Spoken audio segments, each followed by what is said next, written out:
thing I love about doing this shit is, like, I'm a fucking, like, people person. I'm loud. I like being in the middle of shit, like, da-da-da-da-da. And I don't like it because I'm not, like, cooped up in, like, some fucking, like, warehouse, like, packing, like, boxes with shoes or some shit, you know what I mean? Like, it's never the same. It's never the same, you know what I mean? And just like no courier is the same, like it's not a certain type of person that makes a courier. No girl is the same and no day is the same. No trip's the same for that fucking matter. Even the fucking daily Lawson runs that you do, you know? So, how's it going, Lindsay? Good, how are you? It's good, all right.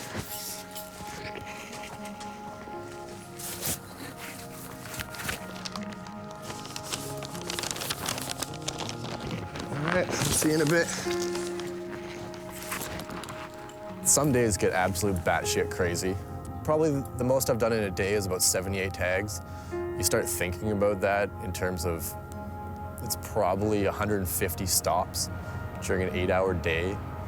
You know, it comes down to you're in front of a different desk almost every 3 minutes for an 8-hour day. Like, you start thinking about how the hell did I do that? I was at a desk, took an elevator, jumped on my bike, rode somewhere, took an elevator, was at a desk every 3 minutes for 8 hours. Like, that's just, it starts looking ridiculous on paper, like you can't actually do it, but somehow we do. I love a lot of traffic and heavy workload. I am happiest as a courier when I have like 80 trips I have to do in a day. I love the pressure, I love the stress, and at the end of the day, I'm better for it. I like distance, and I like traffic, and I like busy. If it's busy, being downtown, just going one block at a time from office building to office building, sometimes it seems like you're in the elevator more than you are on the road. It gets old really quick.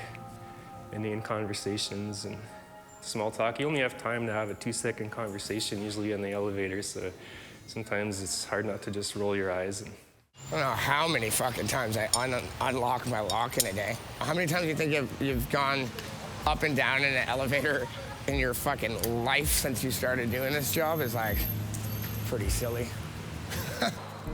Some days it'll be fucking Murphy's Law, you know what I mean? You're like, fucking chain pops off, receptionists don't, you know, you're like, sign on the X, and they're like, what X? And you're like, the X. You know how to spell your name? Hey, how's it going? Got a black bag here for me?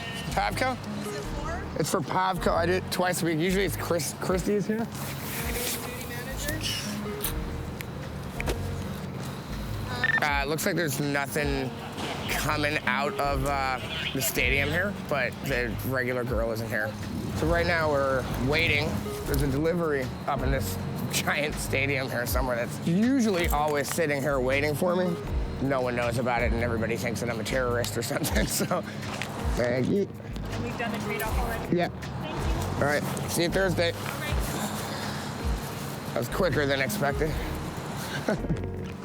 4-0. Yeah, so they did have one come out of the stadium. I got it, and I'm heading right to Beatty right now. It's good. I mean, it's good getting around. I hate all the condos and shit, obviously, but I love little shortcuts like, you know, this fucking elevator and in and around. Vancouver's real good for that, the way the city's laid out. You can, you don't get snarled up too often. There's always a way out. You know, you get a lot of people that'll come up to you and be like, oh, you know, you're a bicycle messenger. You must be in great shape. And you're like, I don't know, man. The 9 hours of cycling really just kind of counteracts all the smoking and drinking. There's something about this job that allows you to show up at 8 a.m. having been out till 4 a.m. when you're still drunk. You're hungover and you're in a bad mood, but you can still ride a bike and you can get from A to B. Lets you get away with that. I remember hearing couriers are the hardest working professional athletes in the world. And I think it's true in some ways, like in some regards. When it gets fucking crazy, you don't have a training schedule. You don't have doing your base reps. You're just going. And some people go really hard. It keeps you fit, it keeps you fucking happy. To a certain extent, it keeps you out of shit. You know what I mean? Depends who you're riding with. But